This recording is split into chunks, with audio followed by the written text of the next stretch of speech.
Okay, good morning, everybody. If I could begin to get your attention. I hate to interrupt the morning conversations. Good morning. Good morning. Good morning. All right, there we are. Well, again, my name is Tom Brock. I'm with the Community College Research Center. It is great to see all of you back here today. They say that New York is a city that doesn't sleep. I hope that was not true for you because we have a very packed agenda going forward. We have more plenaries, we have more breakout sessions, we even have more papers for you to read, which I know you're particularly excited about. But seriously, it just hot off the presses today.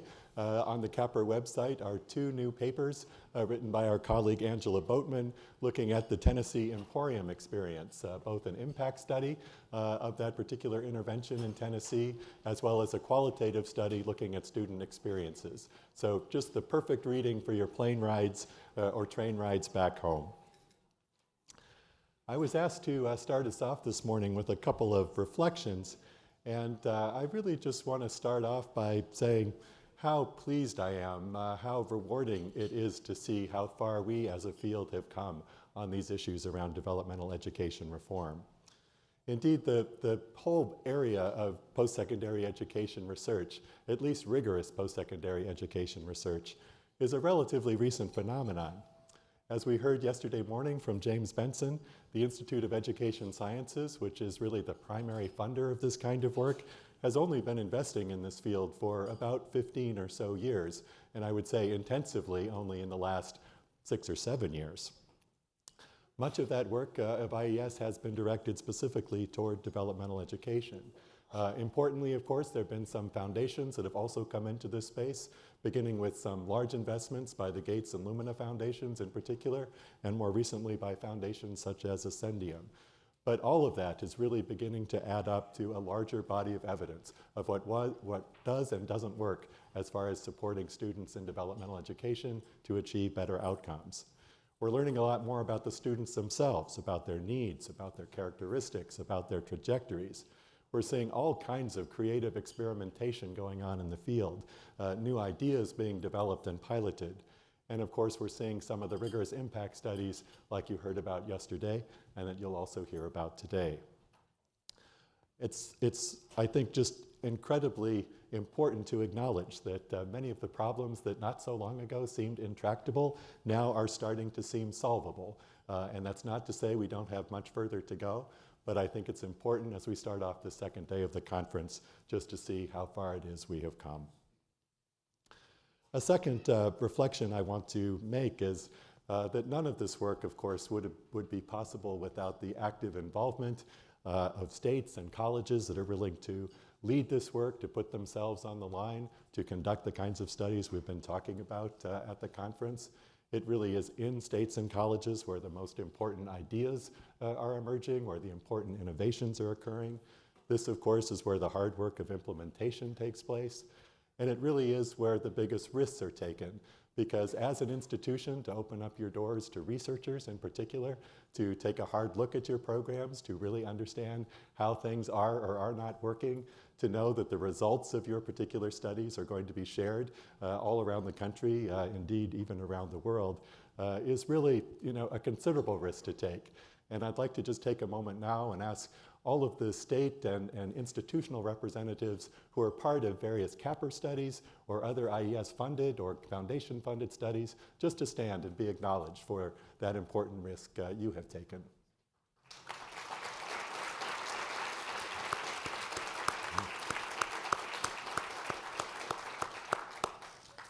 Thank you. Two other brief reflections on the first day of proceedings. We've really had the luxury at this particular conference to hone in on developmental education, which of course is a critical part of the college experience for many students, as we saw from Bridget Terry Long's presentation at lunch. Certainly the majority of students entering community college begin in a developmental class or sequence, and very many students in four-year institutions as well. But I think it's important to remind ourselves that developmental education, for all of its importance, is only a part of students' overall college experience. And so we need to stay focused on and continue to be intentional about what happens to DevEd students as they complete these courses and move into the rest of the college sequence.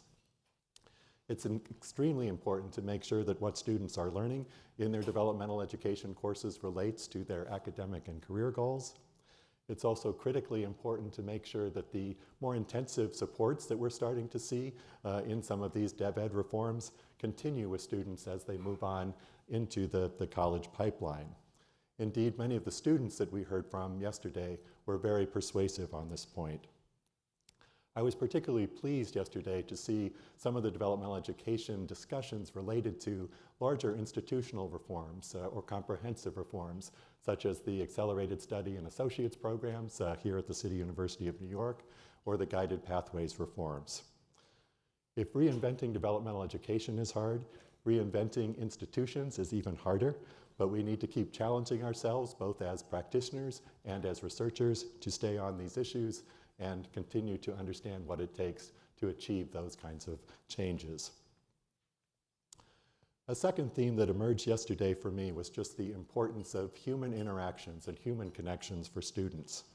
An advisor, for example, who is willing to open up and share her personal struggles and experiences with her students as an example for them of how they can similarly overcome the obstacles that they face. A faculty member who takes a personal interest in students. One of the students on our panel, for example, yesterday talked about a writing instructor who told her she was one of her best writing students ever and encouraged her to keep sending her examples of her writing as she continued up her path in college. I mention these examples because there's been so much interest lately and so much momentum in the idea of technology being able to serve as a supplement or a replacement even for some of these roles. And I think what we have seen so far from the research looking at technology and technological enhancements is that indeed they may be an important supplement for students, but that education still remains an intensely interpersonal experience for students. The papers, in fact, today by Angela Boatman about the Tennessee Emporium experience really get to this very point. So I think we need to also stay attentive as a field of researchers and as practitioners to what it will take to better support faculty, advisors, and others on college campuses to play these critical roles.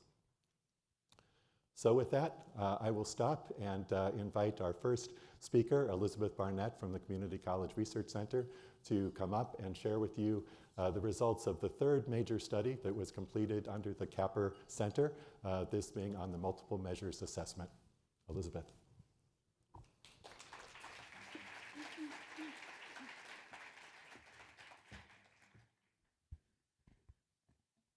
Good morning. Very happy to be here. And just want to also say that I'm really enjoying this conference so far. I appreciate everybody's willingness to share and discuss and, you know, provide resources. And, you know, it's just a great group of people. So thanks to all of you.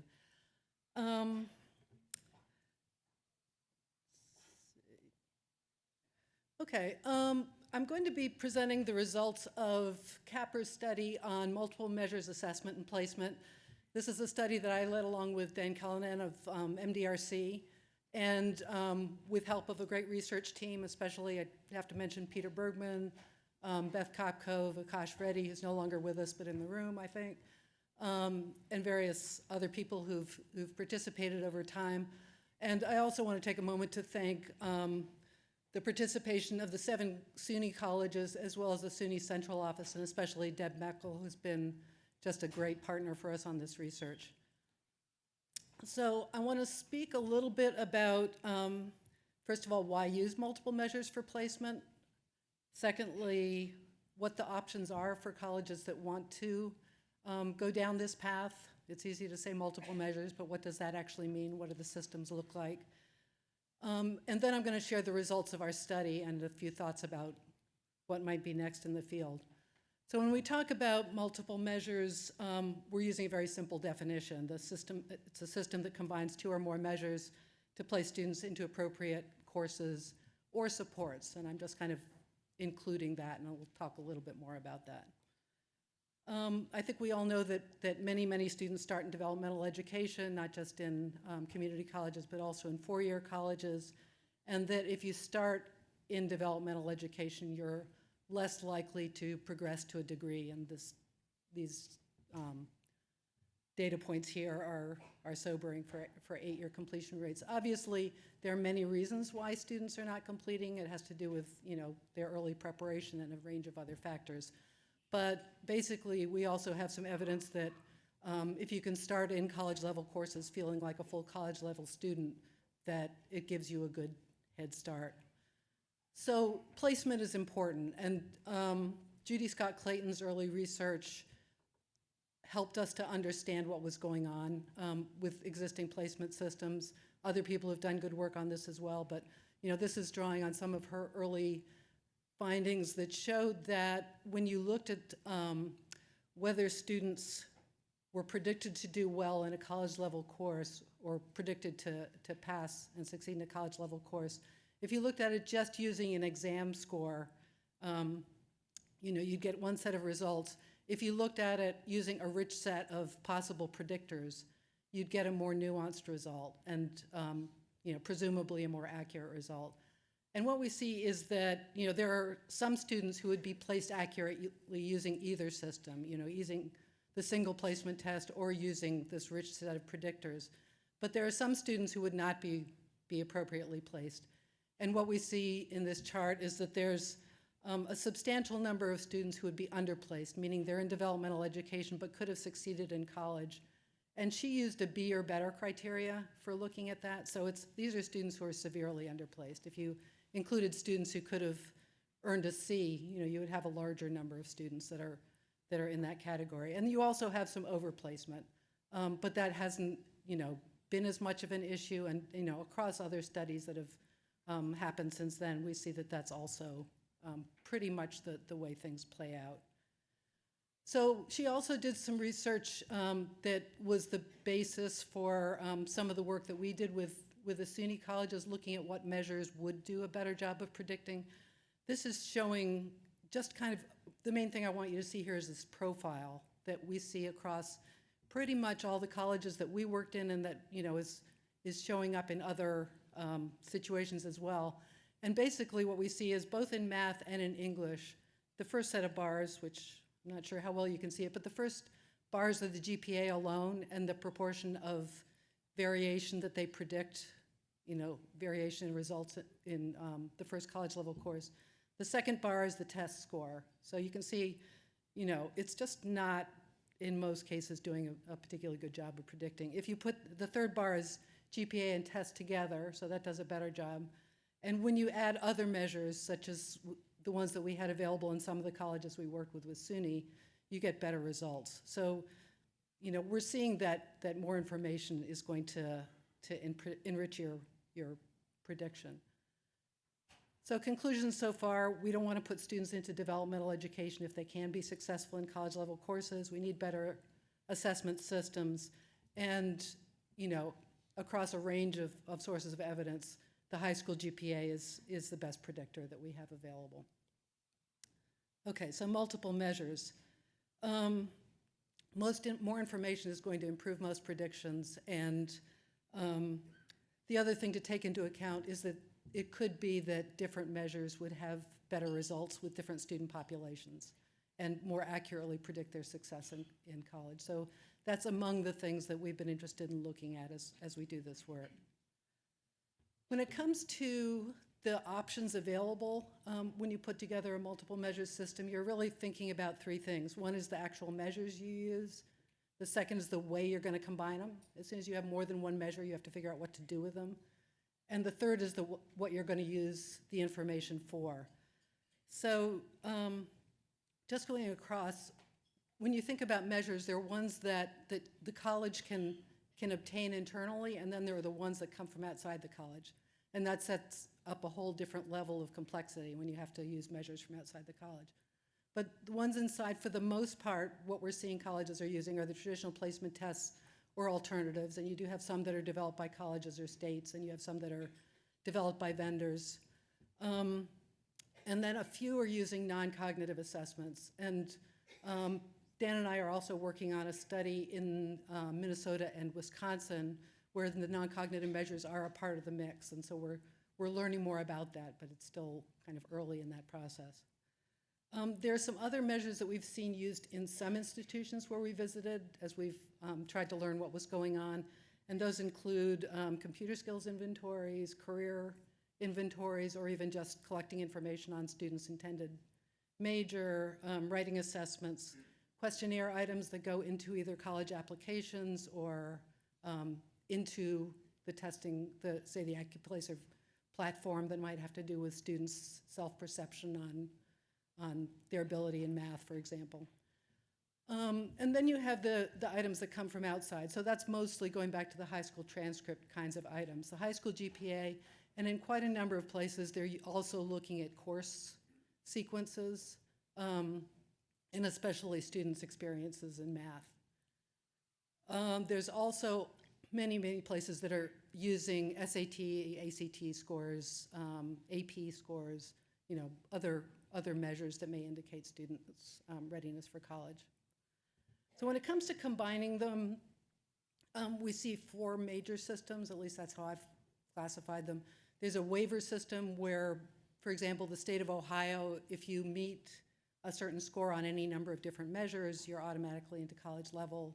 They include SAT, ACT, it includes placement tests and so on. So that's pretty straightforward. There's also decision rule or decision band systems where you have kind of a series of if-then statements. So, if a student, for example, doesn't have a ACT or SAT score that places them automatically into college, you look at the high school GPA. If they have, say, above a 3.0, they're automatically into college. If they have a 2.0 to a 3.0, maybe they take a placement test, et cetera.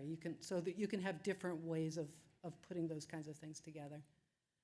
And then the one we used in this study is the development of an algorithm, and I'll talk more about that later. So it's essentially using the college's historical data to come up with a system of measures and weights that most accurately predict students' success in that particular college's set of courses. And courses do vary across colleges. Finally, we have directed self-placement, and we're seeing, that emerging in Florida and California, based on legislation and other places, and we're beginning to learn a little bit more about that.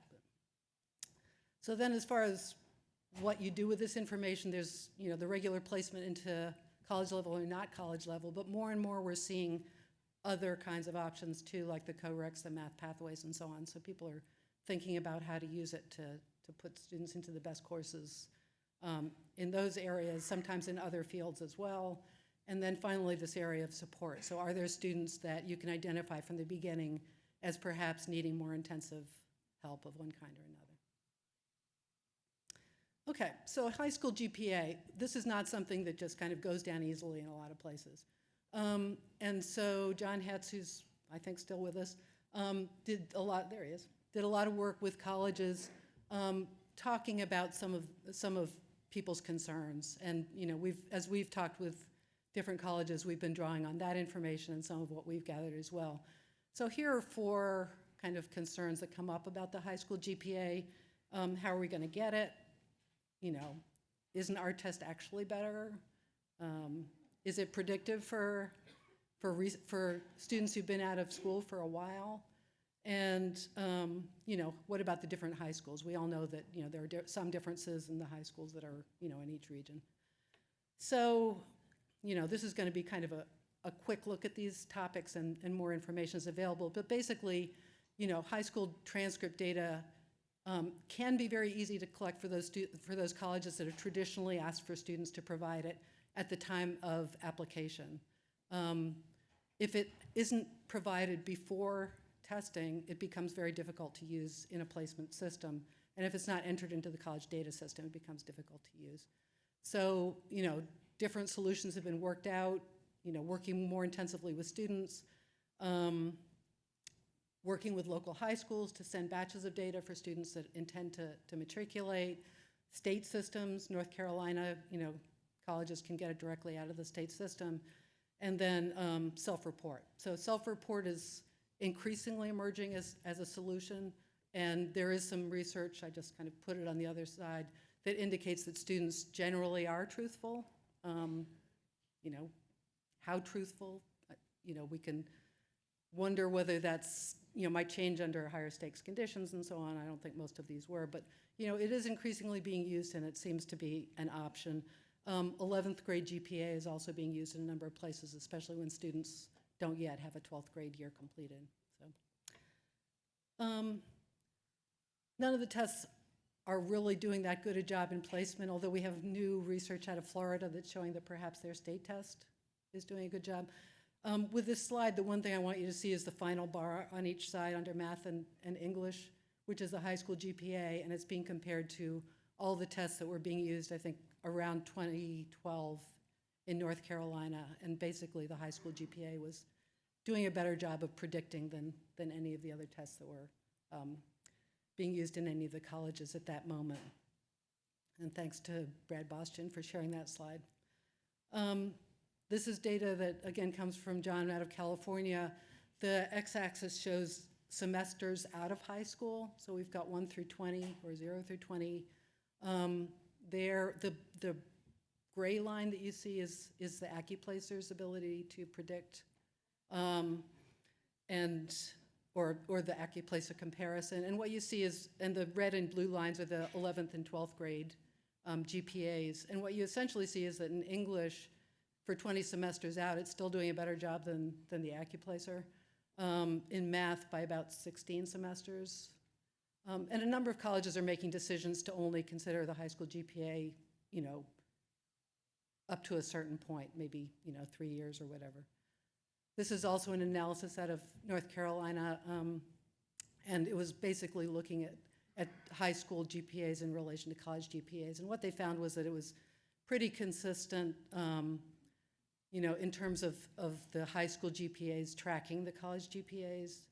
And, you know, that gave them a fair amount of confidence to actually use that measure no matter which high school students actually came from. Okay, and I just wanted to say a moment, just a little bit more on non-cognitive assessments. So perhaps, and we don't really know yet, they can be useful predictors because we know that it's not about academics alone. We know that there's a range of contributors to success in college. And by the way, I should mention that many people think of the high school GPA as a non-cognitive assessment as well because you have to turn in assignments and you have to show up and those kinds of things. So, you know, maybe that bakes some of the non-cognitive piece in. But some colleges are, you know, thinking about or beginning to use non-cognitive assessments, particularly as an extra way of kind of assessing students and maybe for students that are, you know, non-traditional or, you know, close to a cutoff on a test.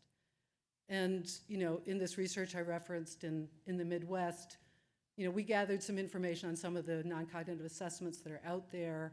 You know, these are 2 of them. There's some evidence that they're associated with good outcomes in college. At least one of them has an index that includes an academic acceleration index. The grit scale is one that some colleges are using, very short, big advantage, free. The Lassie is another one, and there are others. So I just wanted to kind of plant that seed with people. Okay, so our assessment study. As you know, it's part of one of the 3 studies that were kind of a standard piece of the CAPR Center. I should mention in our case, you know, we had also originally planned to have a report ready for this conference, but we, in consultation with James Benson, our program officer, decided to add 1 more semester of data collection so that we could, you know, at least get some information on completion. So we are now in the process of analyzing data and we'll have a report out, we hope, this spring. So the research, 5-year project, kind of evolved into 6 a little bit, 7 SUNY community colleges, looking at the use of predictive analytics in placement. And it was a random assignment study, so students who didn't opt out of the study were placed, you know, or were going to be placed using either the traditional method at the college or the predictive analytics system. We were also very interested in implementation, what it took to actually get this done, and we were very interested in cost as other factors that the colleges would have to decide, you know, have information on to make decisions. Still working on the final analysis at this moment. So research questions, we were interested in whether students who were placed using a predictive analytics system would actually achieve better outcomes, and we were most interested in their gatekeeper courses in math and English, and then persistence and accumulation of credits. And then we were interested in implementation. Here are the colleges that participated, and we're so grateful to them for their time and effort, and they've all been really good partners. As you can see, they're spread across the state, not New York City. We work with SUNY colleges and all community colleges. Okay, so the predictive analytics system, we asked each college for 3 years of historical data and used that to predict success in their college courses. We came up with kind of a set of trade-off indicators. So basically what we were saying is that if you use this predictive system and put this number of students in college classes, this is the success rate you can expect. So we gave that kind of information to faculty, and they set the actual cut scores. And that may have something to do also with some of the results you'll see later, where we seem to have had bigger differences in English than in math. So this formula was used then to place entering students. One thing that's kind of interesting about that is that a lot of things were also changing and are changing in the environments, course types and moving to the next generation AccuPlacer and things like that. So that influences the extent to which colleges can keep going with the algorithms that we set up with them. So the outcomes, this is the final analysis sample. We had almost 13,000 students from the 7 colleges. About half were placed using traditional methods, about half using the algorithm. Not everybody actually enrolled in college during the study period, so we have a group of students that did take a placement test but never showed up, and you just have to kind of keep in mind that they're in the data too. So, demographic characteristics, pretty diverse group, about half Pell, half not, half male, half female, which you don't always see. Largest racial ethnic group was white, but you have a lot of diversity included in that mix. So treatment effects. What we're showing here is college or original placement findings, and then completion of an English standalone course after 1 semester, and then completion of an English standalone course after a year. So what we're seeing is many, many more students. The blue, if you can't see it, the blue is the program group and the pink is the control group. So we see many, many more students being placed into college level English using this system. But of course, not all of those students took their English courses right away. And of those who did, some of them did not pass. But we still see quite a big difference in terms of completion of the standalone college level course in the first semester. So we see about a 9 percentage point difference there. At the end of a year, that difference is a little less, about 6 percentage points, and that's almost certainly because some of those students placed into developmental education have now, had the chance to finish that, and have also taken their college level course. So we're seeing an important impact there. In math, the differences are in the same direction, but they're smaller. We see about 6 percentage points difference in the number of students placed into college level math in the first place. After 1 semester, we see about a 2 percentage point difference in the number of students who've actually placed or taken and completed a college course in math. And after a year, the difference is about 1 percentage point. So smaller differences there, and the final difference there is not statistically significant. We were also interested in college level course taking overall, and what we see is that students in both groups took at least 1 college level course in equal numbers. So, whether or not they were placed using either method, they were ending up taking at least 1 college level course. but there were slightly more students who were successfully completing the college level course after the first term especially. So very small differences there. And then total college level credits. So one of the things that we're tracking is accumulation of college level credits over time. And this shows that basically at the end of one term, you see your program students have accumulated about, well, 0.4 difference, about a half a college credit more altogether. And that's maintained into the 1 year mark. So you have, a little bit more, a little bit of a difference there that seems to hold. We will be showing results for more semesters out, but wanted to make these results available at this moment. I want to just take a minute so the subgroup analyses we haven't yet had a chance to do for the larger sample, but I did want to share some of the subgroup analyses we did when we looked at the sample that was, or the group of students who'd come in the fall of 2016. And that was just under 5,000 students. And the reason I want to share them is because it's, we're so interested in whether we're seeing some differences among the groups in placement and then completion of college level courses. So this is the smaller sample just at the end of that one semester, and just kind of a quick look at, essentially we have racial ethnic differences, Pell eligibility differences, and gender differences. And what we're seeing is that every group in placement seems to benefit from being placed in this way, and every group seems to benefit in terms of completion of college level courses. So that's in English, and we have kind of a similar profile in math. So every group is benefiting. What we hope to be able to show with our larger sample and as we do our final analyses is whether we're actually closing gaps. And there's, some of the data suggests that could be the case, but we'll see what those final data show us. So this is math completion. So again, all the trends are pointing toward every group benefiting from this kind of placement. So costs, setting this system up was somewhat expensive, and that involved also the costs of doing those early analyses. All of us, or my colleagues analyzing the data to develop the algorithms and, working with the colleges to set up these systems. So on average, we saw about a cost of about $110 per student for that first fall term, when they set up these systems. And then ongoing costs were less because the systems were established. So we saw about $40 per student.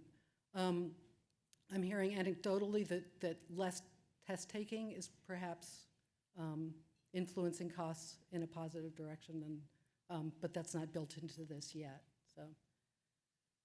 And just a few notes on implementation. So this slide is just to show you that a lot had to be done. There was a lot of work, and it involved a lot of different departments at the college.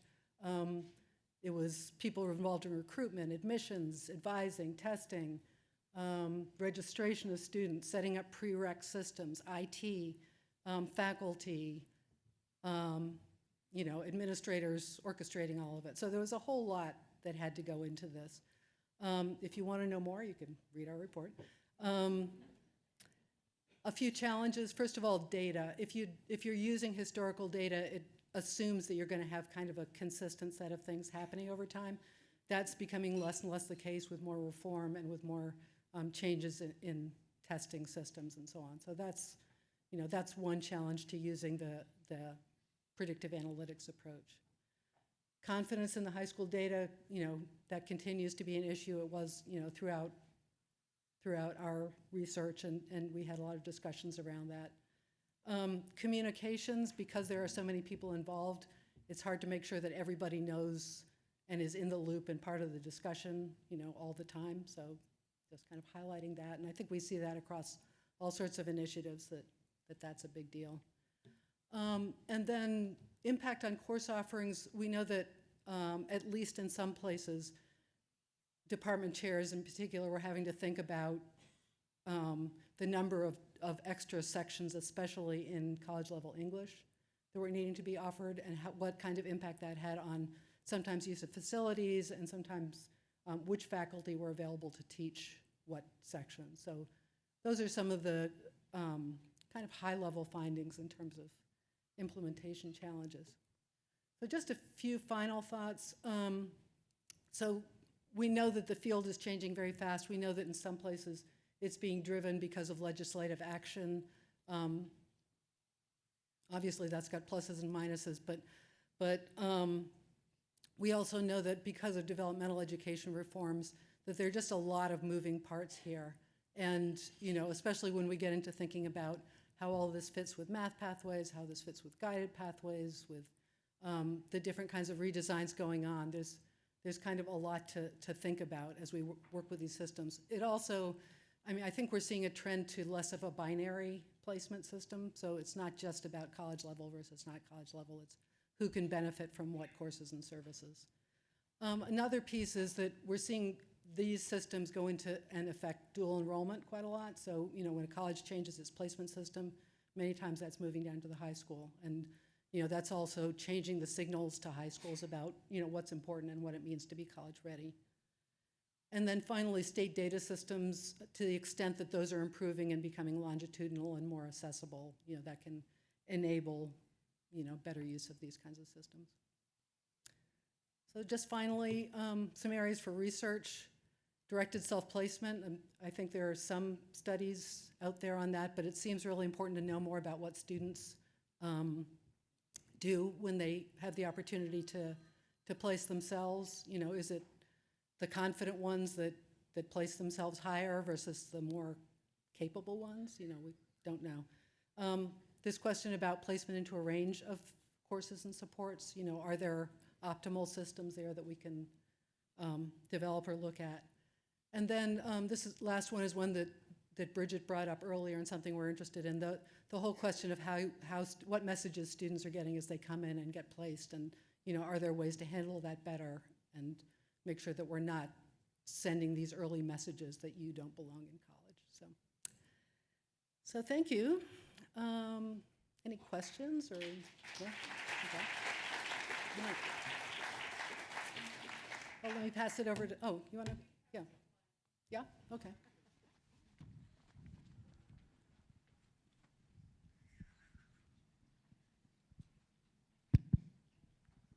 I was surprised by how, over here, Elisabeth, other side of the room, hi. Oh, there you go. I was surprised by how small the group that was allowed access to the college level math was. Can you talk a little bit more about how did the institutions set cut scores that didn't allow broader access to the course? Yeah, good question. Those decisions were made kind of within each college, and sometimes we were more part of those discussions than others. But I think in many cases, perhaps because it was a new initiative, there was a hesitance to allow many changes in the numbers of students being brought in. So I think there also could have been, perhaps we could have done a better job of making clear to faculty what some of these trade-offs meant. So kind of in retrospect, I kind of reflect on that. But I think there are some, there is an extent to which just risk tolerance was fairly low. One over here. Here you go. Hi, Elisabeth. Thank you for all your work. I have a question for you. Just clarification, really. I'm wondering, I thought we were moving kind of away from combining test scores with high school GPA as more predictive than high school GPA alone. Is that not correct? Are we finding that, and I was looking at one of your slides, that the combination of the test score and the high school GPA is actually more effective a predictor than the high school GPA alone? I think that's what we've seen in the vast majority of cases, and I think it's mainly that more data is going to net you some additional predictive power. We do hear about some places where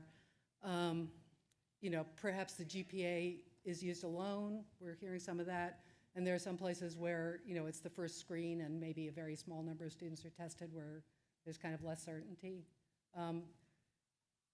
As far as actually putting them together in an algorithm, it depends really on what the historical data show.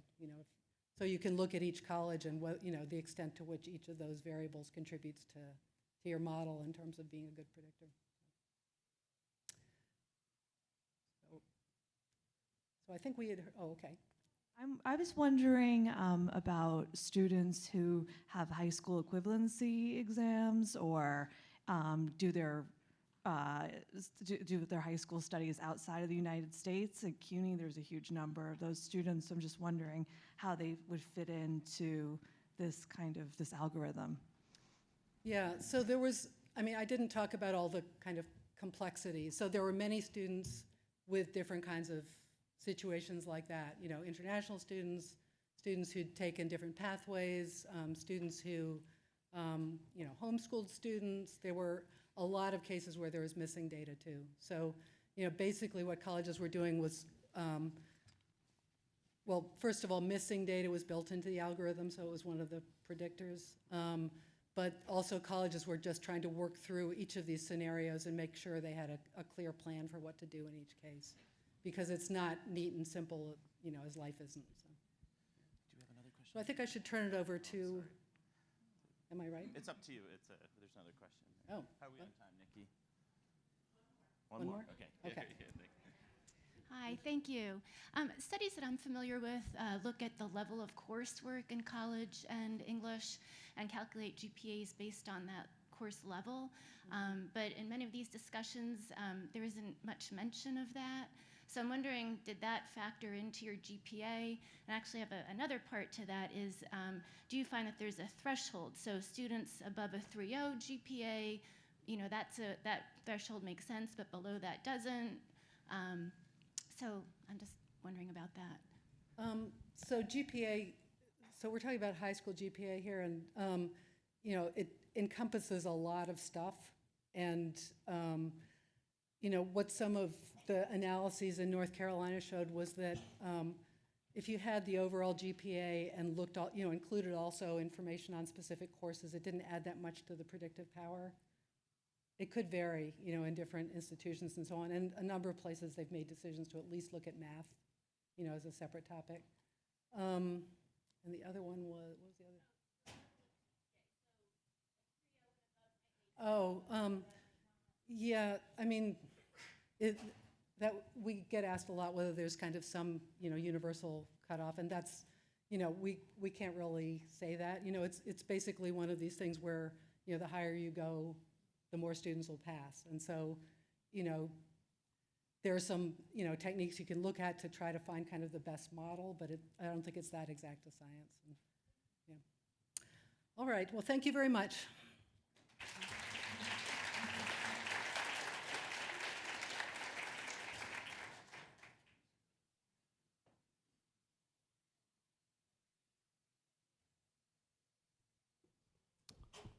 Okay, next up we have a panel discussion on taking effective practices to scale. So if I could please ask my panelists to join me on stage.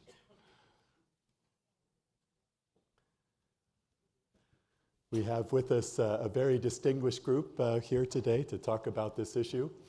First off, Johanna Duncan-Poitier, who is just now stepping on the stage.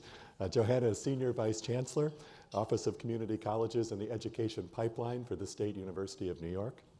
Next, we have Christopher Mullin, who you met yesterday. He is Director of Strong Start to Finish. Next, we have Yolanda Watson-Spiva, sitting just next to Chris. And Yolanda is President of Complete College America. And then Treisman, who is University Distinguished Teaching Professor, Professor of Mathematics at the University of Texas at Austin, and also the founder and executive director of the Dana Center at the University of Texas in Austin. And it is my distinguished honor to be able to interview and learn from this group. Okay. So we've heard some actually very encouraging findings just now, particularly on the multiple measures study. So why don't we just stay with that since that's top of mind. Johanna, if you could start us off just with some update really on how the State University of New York, as the place where this study took place, is understanding, is using these findings. Are the colleges involved in the study still using multiple measures? And then what about all the other colleges in your system? So thank you, Tom. And I'd like to thank CCRC, CAPR, the Gates Foundation, Ascendium, and Kresge for making this possible. In your introduction, Tom mentioned that sometimes it's hard to open your doors and let researchers come in. Well, it's true. We have a number of educational transformation initiatives going on at SUNY for a new culture of success. But if we really want to change the way our students are reaching completion goals, we have to look at the data and we have to change the way we do business. And in this case, this was a major opportunity. Elisabeth did such a wonderful job of describing what we did with our 7 colleges, and I will just say that for us, it's a game changer. It's a major part of all that we're doing because we have an opportunity to prevent students from being placed in remediation that don't belong there in the first place. We had very rich conversations yesterday about the challenges of remediation and how it doesn't work for a number of students. Well, our placement system doesn't work for a number of students either. I'd personally like to thank Deb Meckel from our provost's office, who's led this initiative on behalf of SUNY and really did a lot of work. And I will say with the 7 campuses, as Elisabeth mentioned, it wasn't easy. We're decentralized. We have, our SUNY is huge. We have campuses from the tip of Long Island to the Canadian border. We have over a million students. It wasn't that easy, but it was so important. And with the benefit of going through this research, we learned a lot from you. We learned a lot from CCRC and CAPR, but we also learned a lot from each other. Our campuses started to look at their placement practices and really started to think about things very differently. What's most important, and I'll perhaps close with that for just the update on where we are with the multiple measures study, is that while it was wonderful for the 7 campuses, as is the theme of this conference, it's really about bringing effective strategies to scale. I mentioned that SUNY is big. I mean, it's the largest, most comprehensive system of higher education in the nation. We have medical schools, technical colleges, community colleges, and of course, our state-operated campuses. We want to affect not just hundreds of students. We want to have an impact on hundreds of thousands of students to truly move the dial. And so the experience of the 7 campuses and their sharing what worked, what didn't work, some of the challenges, and of course, how different each one was, we brought them together. The presentation that Elisabeth shared with all of you this morning was that and even more expansive. We brought together, because of the funding that was made possible through Strong Start to Finish, we brought together 38 campuses in a room bigger than this who came together as teams to learn about how does this work? Is this something that they can do? Is this something that they're going to be overly challenged by, and so forth? And right now, we have over half of our community college campuses are pursuing this. And I will say with caveats. So some are looking at this overall. Some are looking at this just for English. You saw the data. It seems a more clear-cut result in terms of that. We are examining math, which is more difficult. It's also part of our math reform. My colleague, Karen Klippel, is here from Carnegie. Our work started with math pathways, but it's math pathways, it's co-rec English, it's guided pathways. It's so many of these pieces all the way to holistic supports. So for us, this is a game changer. It's a part of a fundamental system, but we are very grateful to have had this opportunity to really take a look at what happens to students at the very beginning. Thank you, Johanna. A lot to chew on there, and I want to come back to some of those themes. But yesterday we had the chance to see the results from the Data Center Mathematics Pathways intervention. Bring us up to date. What's happening there with scaling and taking those ideas across Texas and elsewhere in the country? First, I want to echo what Johanna said. In the 40 years I've been working on this, we've been involved in many studies. But in this one, the CAPR work, we've learned more from the researchers than from any other study we've done. You've been an incredible source of insights that we could not have had otherwise. So just thank you. Good to hear. Thank you. So we're in an interesting place. Last year, the year before, these reforms were driven by people who were the creators of the reforms.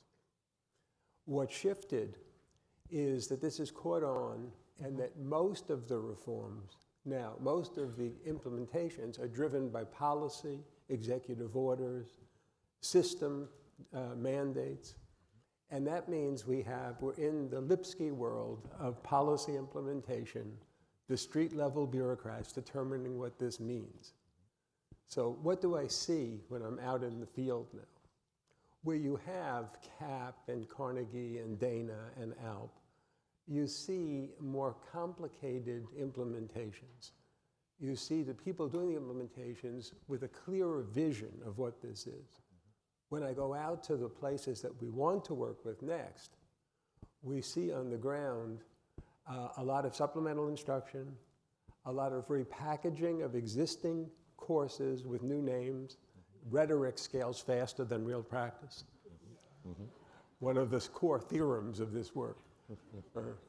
So everybody's doing it now, but it's not, the spirit of it is not there. And what we're seeing more clearly is which populations benefit. So first, I think what we can say is that 3 pieces of the innovation matter. Reducing dropout points.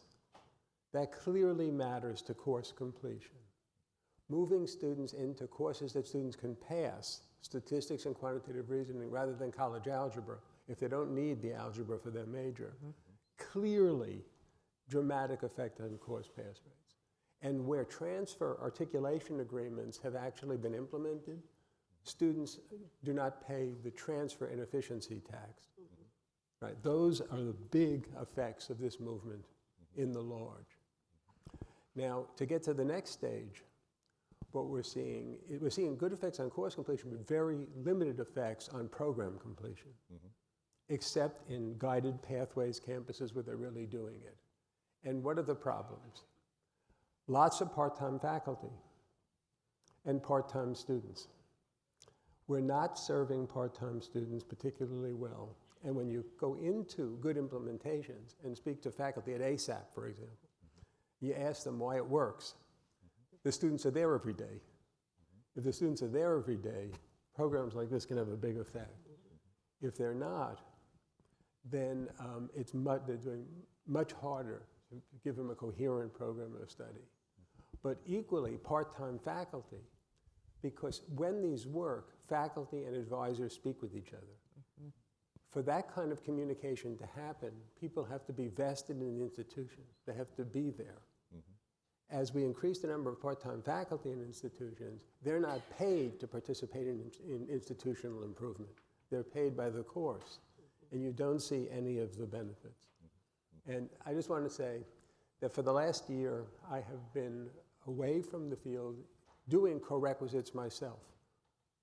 Right? I did 24 students last spring, all of whom failed the previous semester.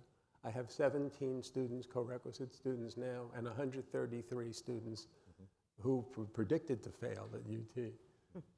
I live with the advisors.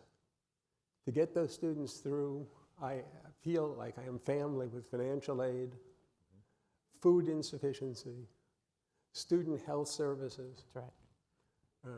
If we're going to move this from the gains we have to the next level, we have to embed this in coherent institutional reform. And that's going to require difficult issues about part-timers, both students and faculty. Very good.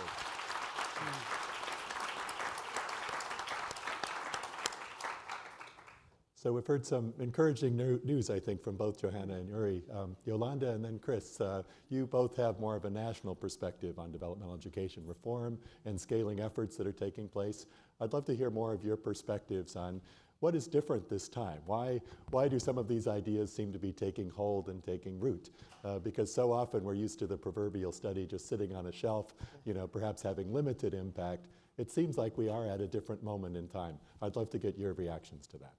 Yeah, so I think that we're sort of at a chrysalis moment in higher education because number one, the data are undeniable, right? And so we can sit here and argue with the facts if we'd like to, but it's not going to merit anything that's good because what's happening is now, as we're disaggregating data, especially in individual courses, and we're looking at Ds, Fs, Ws, and what's happening, incompletes, we're seeing that there are trend lines that are happening, and because of the fact that we're not addressing the root causes of those things, if we go back to those students who were college ready, we've now changed the mindset. There's a growth mindset, I think, that's happening across most of these campuses that says, wait a minute, let's be more student-centered as opposed to faculty-centered. And it doesn't mean that you ignore the faculty and faculty are not important, but it says that there is there's an equation and students and faculty both have a part to play in that equation.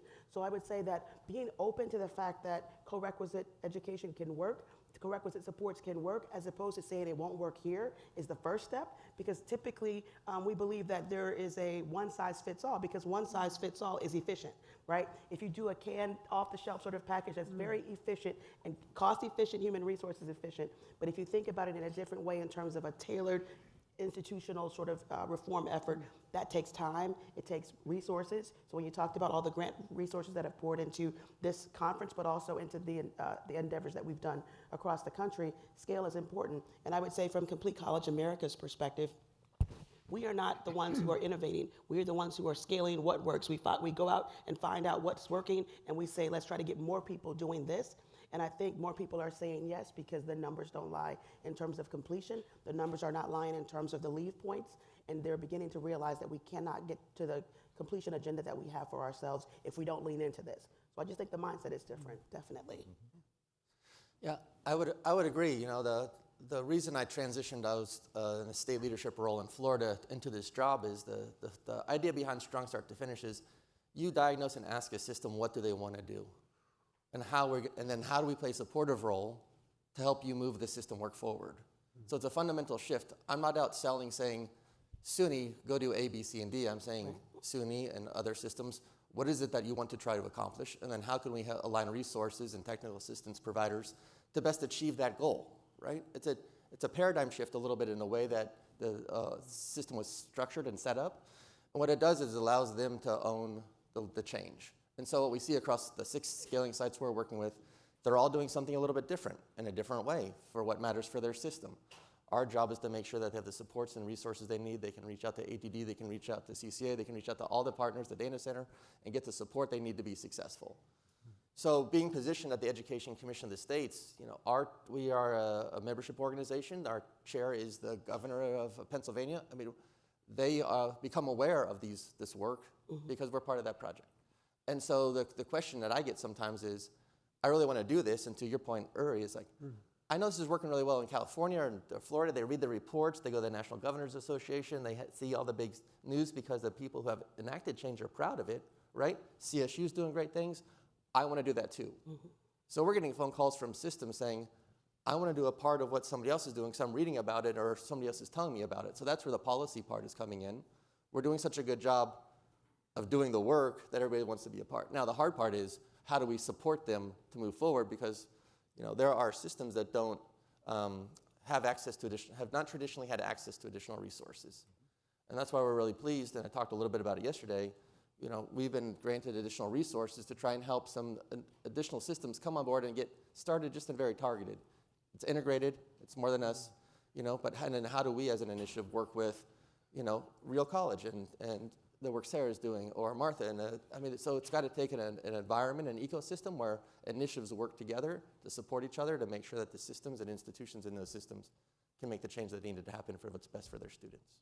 Yolanda? I was just going to say that you also have to be careful about retrenchment, though, because typically, because these initiatives are funded on soft dollars, once those dollars are exhausted, the initiative ends. And so how do you create efficiencies in the system so that you can have increasing marginal returns over time as opposed to diminishing? And so I think being very careful about what's the end goal, first of all, but what's the long play, and making sure that when those resources are no longer there, what sorts of institutional or other resources can be brought to bear, knowing that those dollars are going to end so that the initiative doesn't end at the same time.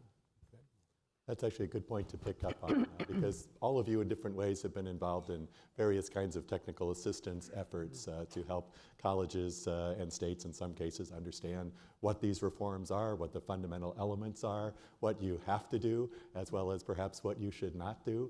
What are some lessons you're learning about the technical assistance function and how you make good ideas stick, how you help people really understand the essentials?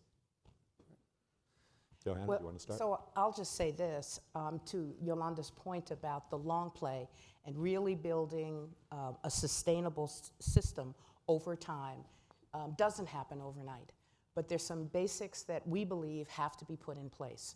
So the funding has been huge. It really did get us started in a number of venues. But I would say a paradigm shift for us at SUNY. And by the way, we're learning every day. We're very proud of what we're doing, but we learn from each of you. We learn from other states, as Chris mentioned. Every single day we're looking at something and learning more. But at the end of the day, the fact that we are able to go to multiple measures, the fact that we're able to go to guided pathways, the fact that we were able to do the co-rec English is because at a very early stage, we had a paradigm shift. And we invested in teaching and learning first, not after the fact, but at the very beginning. And through our math pathways in partnership with Carnegie at the time and with your earlier baby, we started out with math pathways, but we started small. And so we had professional development for our faculty, many of whom, by the way, are here in the back. Just raise your hands. You could go, whoo-hoo. They won't. They won't even stand when you called on them. But anyway, we have a great team. But we started small, you know, and we started with 2 campuses with math pathways. But it was a faculty decision. It was not SUNY-driven. It wasn't an unfunded mandate. It wasn't a you must. We had faculty deciding what they wanted to do different with math. So we had 2 campuses, and then we had 12 campuses, and then 21 campuses, and 28 campuses, driven by faculty. They were driving the bus, not us. Personally, I think we can have all the mandates in the world and all the laws, and oh God, this is live stream, so all the laws in the world that are very, very good and very important to America. But at the end of the day, it's the teaching and learning that goes on in the classroom. And if faculty embrace the work and they trust that you're available to support them, change can happen. And again, to Yolanda's point, when the funding goes away, the teaching and learning is in place. So when we moved to co-rec, which is even bigger, I mean, we're talking, we went from under 100 students to 22,000 students with our co-rec English. And that was because when we talked to the faculty in English, they were willing to listen because we already had a platform with our math faculty. By the way, sometimes the math faculty and English faculty have the same student. You know, and so then we were well positioned for guided pathways. We now have 18 campuses. You know, so it's huge. And as Yuri said, which is the most brilliant point of all, most of these students, they have so many other needs that we have to be paying attention to, and I don't know that we did in the past. So we now have under the umbrella of SUNY Achieve, which, by the way, is for all SUNY students. It's not a select group. It's not for these students that meet this criteria. We have a collection of many, many initiatives under one umbrella for all our students, all of them. Yuri. So one of the meta principles is the further you are away from the classroom, the easier this work seems. You think it is?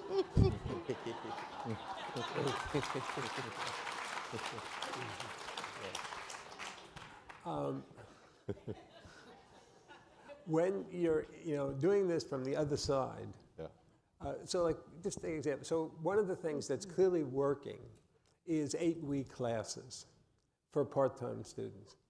But the question is, can Banner deal with it on a campus? Right. You have the complexities of actually solving the problems that students have. Comes down to what leadership capacity do you have? It's one thing to get a quarter of your faculty inspired and implementing a new practice. It's really important. Thousands of kids, it makes a difference, students. But it's not the kind of change that's needed. It's really good to have. I'm not against it.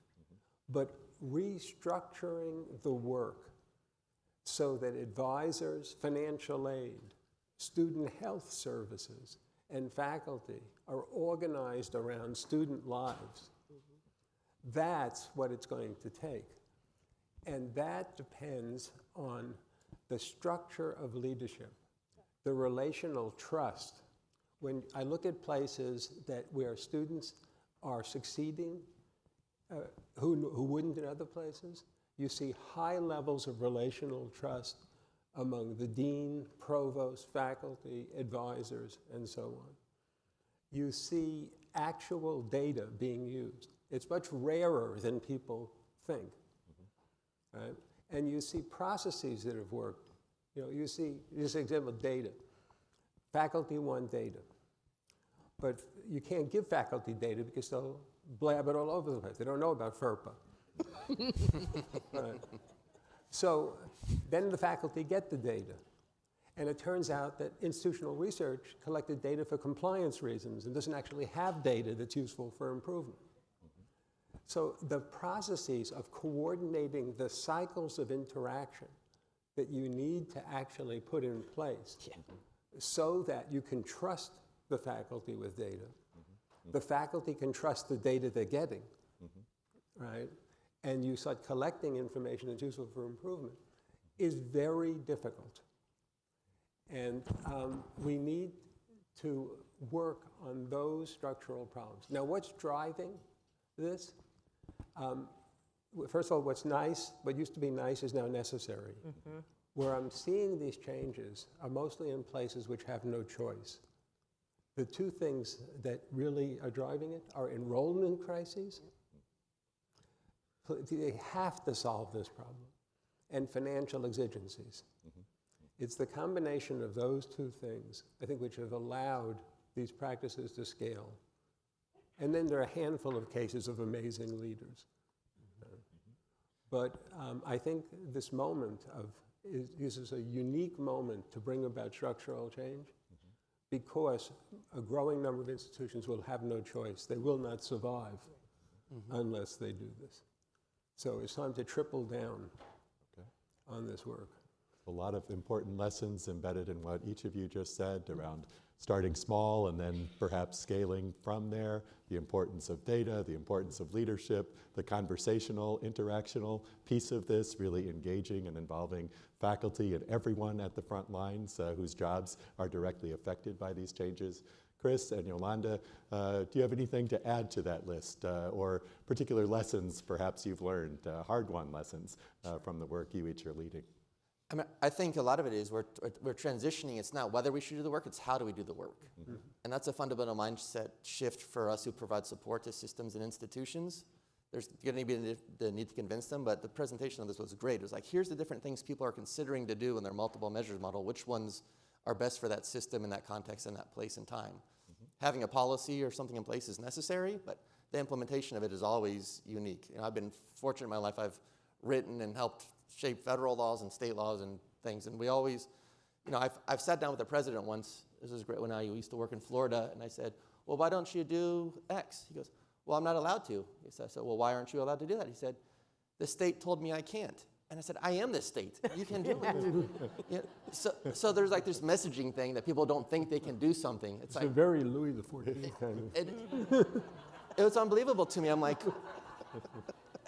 so I guess the thing is like go back and read your source documents. Just pull down the state statute or code and see what you're allowed or not allowed to do. Because I think in the messaging, there's a lot of messaging that happens from policy development to implementation that can actually help and give the flexibility and support that you need to be successful.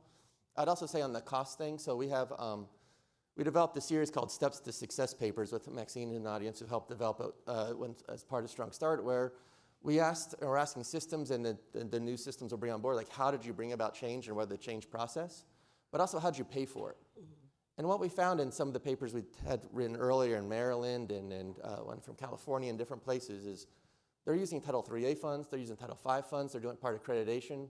So part of this is not only new costs and what happens when money goes away, but how do I, as a leader, reallocate the financial and human capital resources I have to do our jobs slightly different.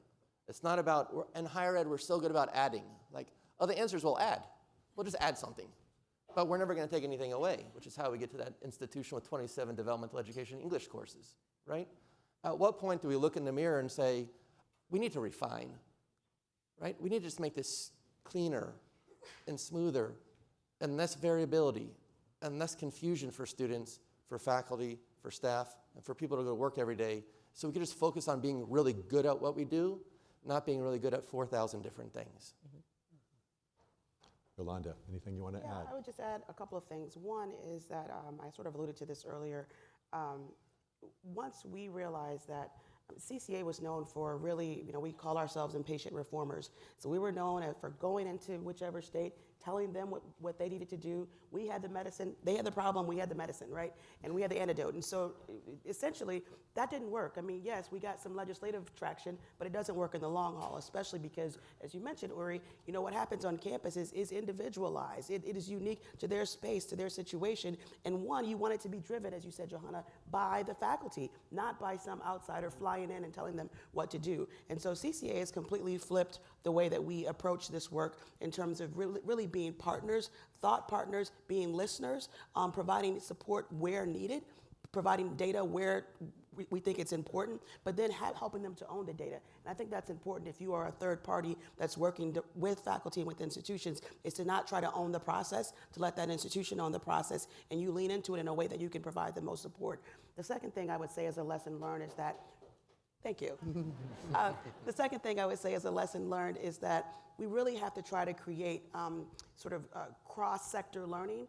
And when we brought other sectors to the table with institutional partners, we found that they were able to glean so many things around what's happening in the private sector, what's happening in other aspects of the public sector that are not directly related to higher education, and then gleaning and adapting from those sectors. And so we've done that intentionally because sometimes it creates an abstraction that allows them to then make it concrete for their situation.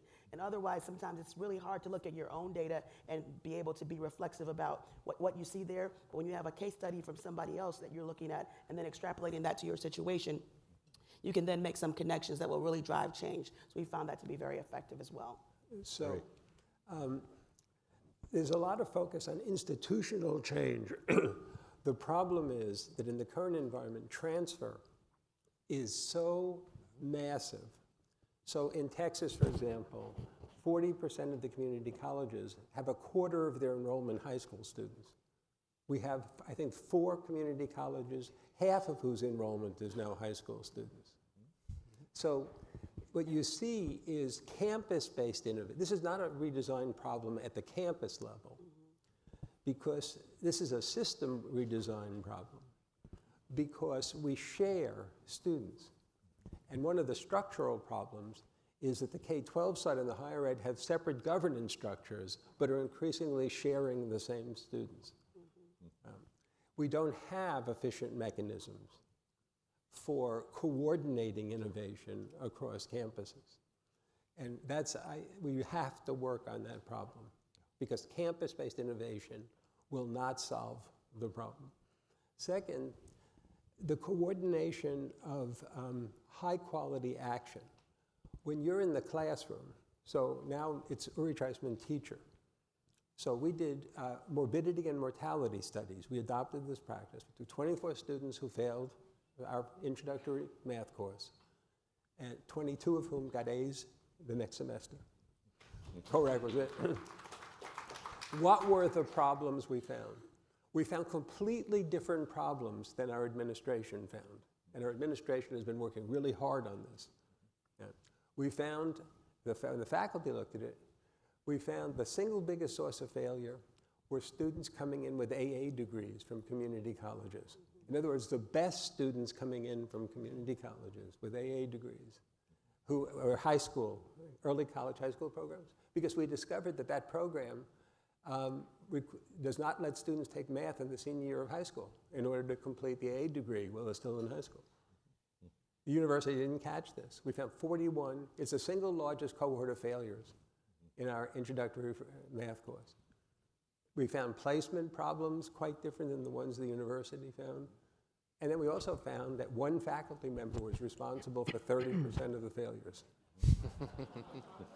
And let me say that when we raised this, it turned out that the university knew it, And the lawyers at the university had an informal policy that because of litigation threats and cost, if the person was near retirement, they just let them retire. Well, not on my watch, right? That took some muscle. So at different levels of the system, people are looking more carefully, but there aren't really effective mechanisms in most places for coordinating the analyses. So this is a system innovation problem, not just a campus innovation problem, but the analysis, the study of failure and success has to happen at each level, and that has to be coordinated as well. That's what makes this really hard. Well, you know, I'm a researcher, and of course, researchers are paid to worry about things. So let me You can ask never you worry all, enough. Yes, let me ask you all about a worry. We have, on the one hand, this good news that some of these ideas with evidence behind them are spreading across your states and across the country. But how do we preserve the fidelity of those original programs, at least as studied? How do we make sure that what people are calling co-requisites really conforms to something that you all would understand to be co-requisites? Actually, Peter Adams, yesterday, one of the founders of the co-requisite movement, came up to me after the day's proceedings and shared exactly that worry with me, that that label seems to be tossed around quite casually now, and a lot of people are claiming it, and at least some of what he's seeing doesn't conform to his understanding of co-requisites.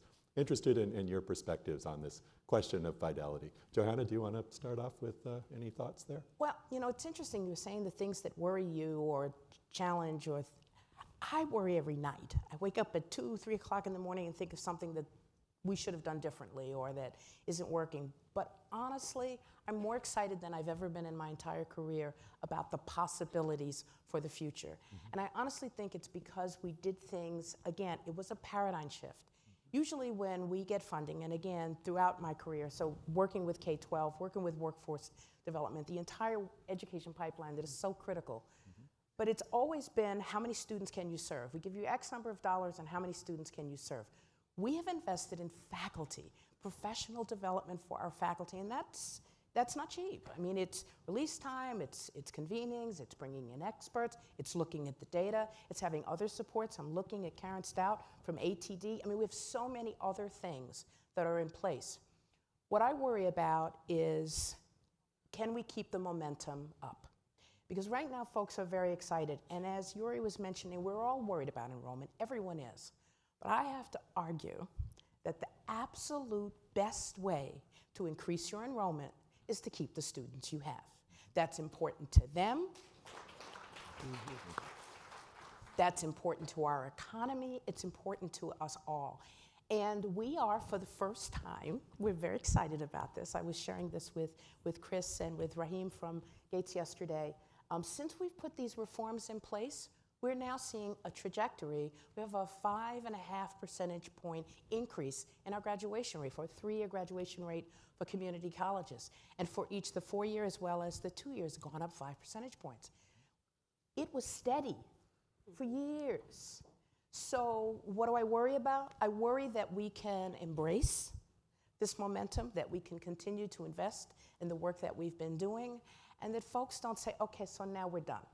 All right, we're good. Oh, the graduation rate's going up. All done. Thank you. That would be disastrous. Yes. Yolanda and Chris, maybe your thoughts on this fidelity question, and how do you think about this? Is it a worry? So 2 things that I worry about. One, I certainly believe, especially when we have something that works, it should be implemented with fidelity. But I also don't want us to be so entrenched in fidelity that we forget to innovate, to continue to innovate and find out what's new and what's different. Because as we continue the research, we're going to have other findings that help to inform the way we implement in the future, right? So I would say it's a both and proposition. The other thing I would say, though, is that I also worry about, as we've had, I believe, in the past 1.5 years or so, maybe 22 governors, for example, to turn over. From a policy perspective, going back to it's done, we want to make sure that when we've had some success in the state houses and with the state leadership and state higher education agencies, as those SHIOs turn over, as those governors turn over, et cetera, that we have to go back and still have the conversations with the new leadership to help to make sure that they and their staffs understand. So the GEPAs that work for those governors need to understand what co-requisite is from a fidelity standpoint, so that when all of these models pop up across the state, they know that they're developing policies that can actually help to support the implementation of them. So for me, it's about making sure that we don't just believe, for CCA, we are a 47-member alliance, and members signed on to our alliance under different governors and different state leaders. And so we can't just say because we're almost at 50, we're done. We have to keep going back and making sure that we're having these conversations about what works, about what we're finding that's new. If we made mistakes, going back and saying a mea culpa if we have to, but then also talking about helping to educate and help them understand how this can help to scale completion in their state. Yeah, and I would just add that, fidelity to what? To that one study in that one institution? So every study, so I've talked with, I get the wonderful job of talking to researchers, state leaders, and across the policy research and practice space every day, all day long. And I do that professionally and personally in my life. And I've been on phone conversations with national leaders, some who may be in this room, about let's talk about co-rec and what's a good model, what's the best one, and they disagree with each other, right? And so my question is this, and this is what we want to look at, is how do we set up frameworks for decision making that empower local people to use the best possible information? Mm-hmm. And it might be that there are 80% of what a co-rec is exactly the same, but there might be some 20% of variability, right? This is how we have to transition from the what is the exact perfect answer to what's the best possible answer at this point in time, understanding that we have to make some tweaks and adjustments, right? I have a saying in my house and with my family members that not making a decision is a decision, right? Yeah.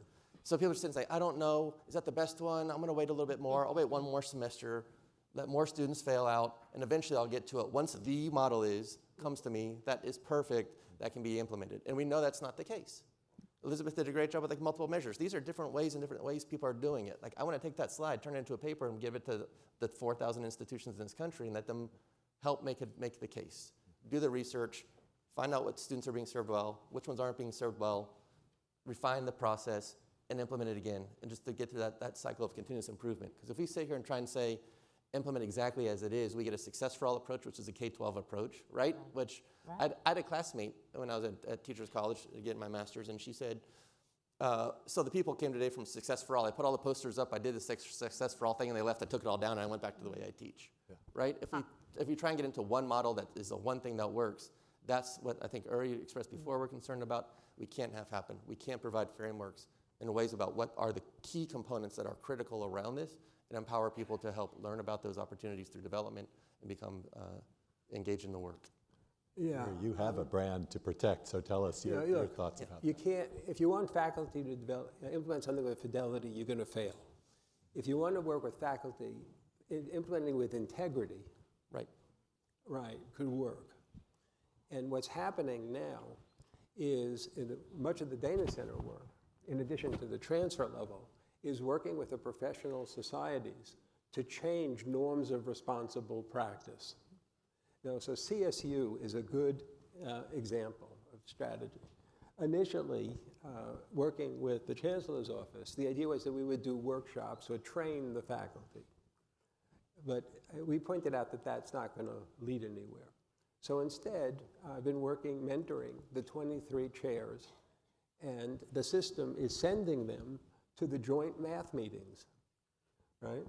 So they're paying for them to go to the professional meetings of the Math Society to give talks on their work, and we're organizing around wine from my cellar, right? There's a way to do it. And CSU is paying, by the way, where is Jim? For me to fly cheese in from my favorite place in Paris. Because we're going to treat people well and let them be in an environment where norms are changing. This is not about fidelity. Faculty, especially math people, are problem solvers. They have to understand the problems that they are trying to solve in their setting. This is a cultural phenomenon, at least at the faculty level. And it's stunning that the societies have all reorganized their policies to support these reforms. Really critical point. Thank you. Thank you for that. So let me shift to another worry that I know is shared by you on the panel and others in this room about equity. How do we think about the students who are enrolled in, affected by many of the reforms and interventions we've talked about? How do we ensure that all students benefit? How do we ensure that students with the greatest needs perhaps get the most attention rather than are relegated to the side, as has happened so often with reforms of the past? I think the first thing you have to do is go straight to the lowest common denominator and not be afraid to go there. I think that, unfortunately, there tends to be a high tide lifts all boats sort of conversation that happens. And yes, theoretically that can happen, but if you're not focusing your resources in places where there is a need, and that's where, again, the data is going to tell you where those areas are. And if you follow the data, then of course it's going to be ubiquitous when you're talking about what the reforms will do and what they can do. But that happens because of people, and I want to go back to say, outside of data, first, people have to care.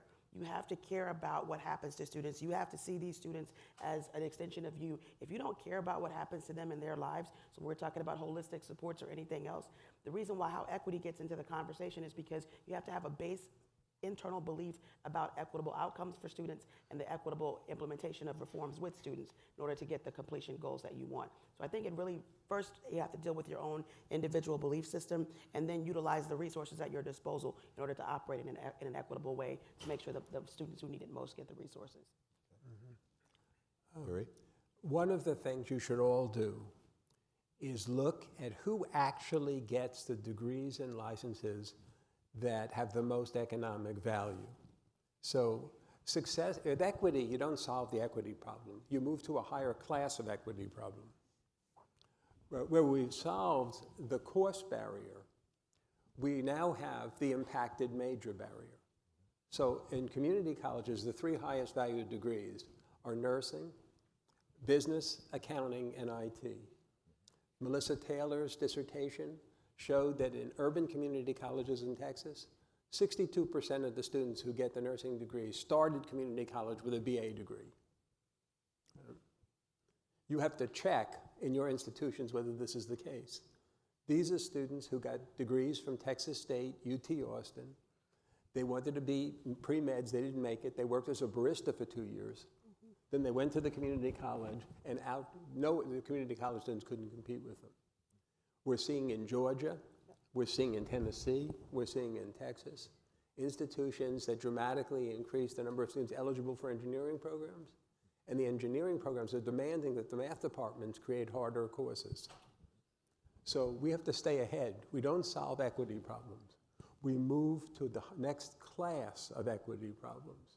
And each institution, we have to have a map. What is the trajectory of the equity problems we're going to solve? Right. Thank you. Yeah. I'm sorry, Chris? No, I mean,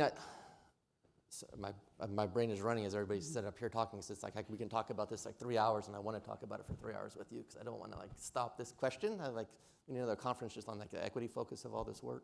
Yes. But where I come from, or the perspective I try and bring, and I try and remind myself when I get in these conversations is, college is not a requirement. The truancy officer does not show up at your house if you don't go to college. It's a choice that people make, and somehow, through hook and crook, they find a way to arrive on your campus doorstep.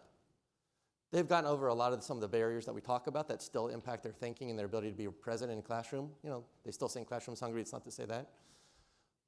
But part of it's like, if we don't look at our own data and the faculty members we know that aren't serving students well, if we don't engage and have refinement conversations to get to understand the lived experience of students, and look in the mirror and do what do I need to change today, then it's always about them and the reason they can't do things and have a deficit mindset of people that show up in your classroom.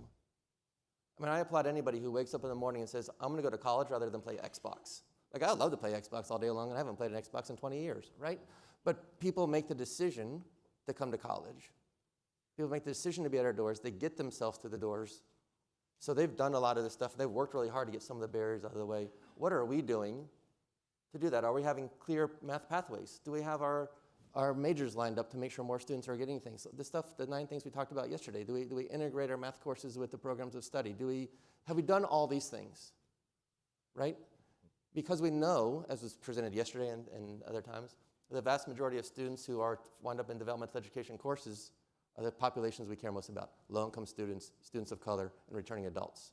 From the early data that we see in strong start to finish, the 6 scaling sites and the institutions, we're making really strong advancements on the race question. The adults, not at all. The gap is getting somewhat worse, and from early look data we're looking at. So we've got a real concern there, right? And then the Pell data is looking decent, right? It's looking like we're making some gains there. But part of it is I don't ever want to like blame the student. We got to blame ourselves for not putting the structures in place to make sure that they have the opportunity to be successful every day. Yolanda, and then Johanna, if you wanted to add anything here. Yes. I just wanted to add one more thing to what you said, because I think the other thing is that we sort of have a sort of white heteronormative way of thinking about how students access college. And I think if we don't think about the multiple ways, first of all, from cultural perspectives, how students raise their hand and say they need help or don't. And so we have to create the systems based on that, as opposed to saying, if you need help, go here. And so I think even turning our institutions inside out and thinking with the student-centered focus, that's going to really help to address the equity question as well. Thank you. I think my colleagues did a good job of responding to the question. The only thing I would add is that, and again, I'm going to speak for SUNY, we do a very good job in terms of access. Access, we open our doors, students can get into our institution. We can even give them financial support. But at the end of the day, if we're really talking about equity, it's about the supports to get them to the finish line. It's so that they will complete their certificates, their degrees, transfer. It's the supports all the way to workforce development. That's what equity really is. It's not just letting them in, it's helping them succeed. Critical point. One little point on this. So take a practice that's spreading quickly, intrusive advising.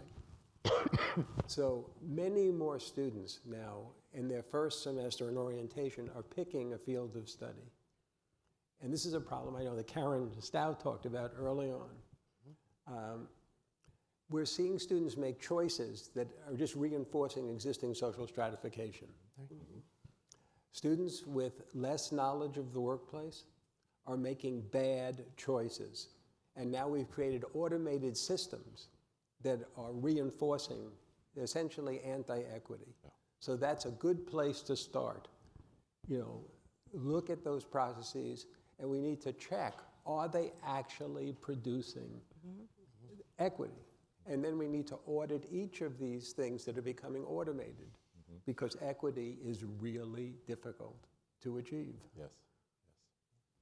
We are about at time, but just to conclude the panel, I'd like to do a bit of a lightning round and just ask each of you to say to the researchers in the room, what critical question do you think still needs to be explored? What additional information do you feel you need or the field needs to help continue moving us forward in a positive direction with scaling evidence-based practice? Chris, start with you, and then we'll come down and with Johanna. We currently have a survey in the field to try and generate questions, so encourage all of you to do that. And as we talked about, we're going to talk with the CAPR team and see what we can crowdsource and information we can get. There's great questions in the National Academy study that came out. So I have, as a researcher, I have a large number of them. My question is always how do we take the knowledge that we have about what's works the best that we know at this point in time and translate it in a way that's easily accessible for practitioners on the ground to make decisions and advance the work forward. Those are the phone calls I get all the time. I was on the phone with a system leader from a very large system saying, you know, Chris, we've looked at a lot of the resources on we have a resource library. Every Wednesday's data points of information, every Monday's people, every Friday is systems, and we just to elevate the sound. There's a paper on your resource library that has some worksheets in it. Can I have those? And so I called the author, and we got them the worksheets. It's like, yeah, that's what they need, because they want to advance the work. And so both doing the work and then also thinking about the types of information that we get out and how we get the information out is really where we are right now is about how do we do the work, because we've made the case it needs to happen. Okay, thank you. Yolanda. Yeah, I was just going to say, and it's sort of similar to what you said, Chris, is organizations like ours really shine a spotlight on best practices and what works. We have a platform with tens of thousands of subscribers who are hungry, thirsty for the information. And so the more that we're able to get a hold of this research and not just translate it from our perspectives, but to hear directly from the researchers, to talk about how it works in practice, come to our campuses and share it with our institutions and with the state policymakers. That's another key piece, because I think that trying to make sure that the research is as consumable to a lay person who may not have a research background is also very important. So having a version that is a scholarly version, but also one that has the infographics and can be consumed within 1 minute by someone who has only a small amount of time is going to be important as well. So making sure it's accessible by a variety of different audiences, I think, is a big deal. Help us understand our successes so we can grow them. Don't let us forget our failures. Perfect. Thank you. So Johanna. just want to end with something. For me, I think the most important thing is we got to look at the research, you got to look at the data, but you also have to tell the stories. Because there are people that don't believe that students who are, embedded in poverty and have so many issues could possibly succeed. So I want to end with one story of my own that Tom told me I could tell.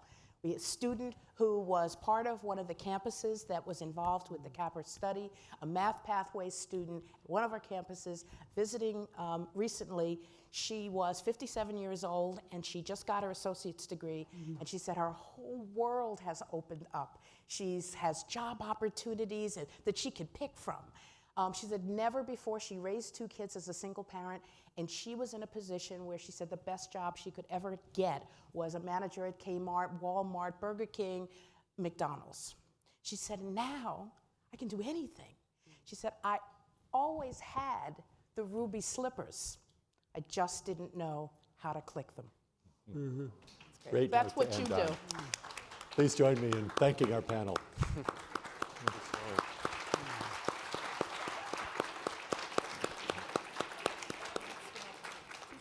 We have a short break, and then it's on to the first set of breakout sessions today, starting at 10:45.